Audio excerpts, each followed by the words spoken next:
This entrepreneur was less than 30 days away from exiting his business for £2.5 million.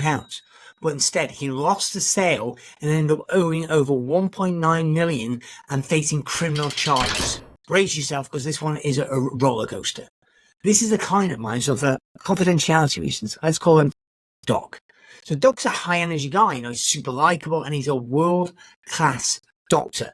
He built a chain of 8 successful healthcare practices all across the UK. Let's say they're called Doc's Care Clinics.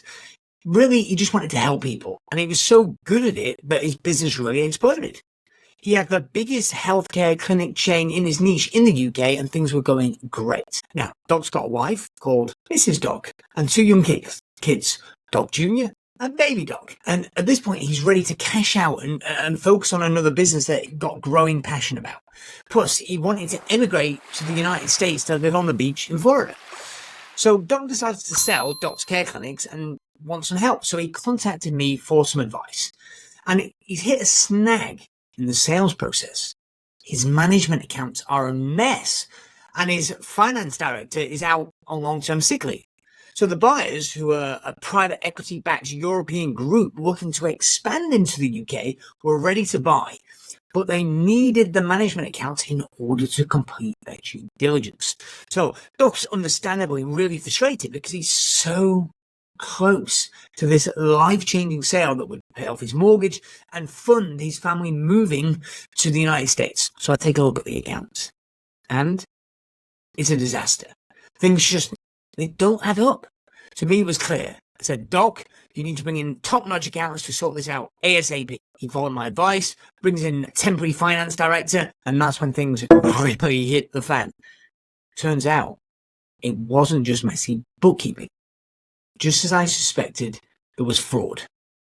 The new finance director digs deep and discovers that Doc's regular finance director, the one who had been supposedly off sick, had been committing fraud. Instead of paying taxes, he'd been pocketing the money for himself. He'd shown Doc fake tax returns for over a year and stolen £1.9 million. Boom. Doc's multi-million-pound exit is dead. Dreams in tatters. Not only did he lose the sale, but the taxman came knocking and demanding not only the missing money, but interest and penalties. And then it got even worse. Because of the size of the embezzlement, the taxman initiated criminal proceedings. Doc and Mrs. Doc were dragged into the investigations, even though they were entirely innocent. They were interviewed under caution, and the authorities combed through years of their personal bank statements looking for clues. Now, in the end, Doc and Mrs. Doc were cleared of any wrongdoing, but not without massive stress on their family, and to top it all, the business took a hit. Doc's Care Clinics that he spent many years building up ended up going through an insolvency process, kind of like Chapter 11 bankruptcy in the US, but the UK equivalent. Doc ultimately managed to sell the assets back, sell them on for pennies in the pound, though he personally didn't get any financial benefit from the sale. It was used to partly settle the debts. But what happened for the finance director who stole the money? Well, ultimately, he was disqualified from being involved in any company for 5 years. He had to sell his house and everything that he owned just to be able to stay out of prison. And ultimately, he's still paying for it all today. Here's the twist. Despite all this chaos, Doc had another business in the works. And once this storm passed, he put all his energy into it and the business took off like a rocket.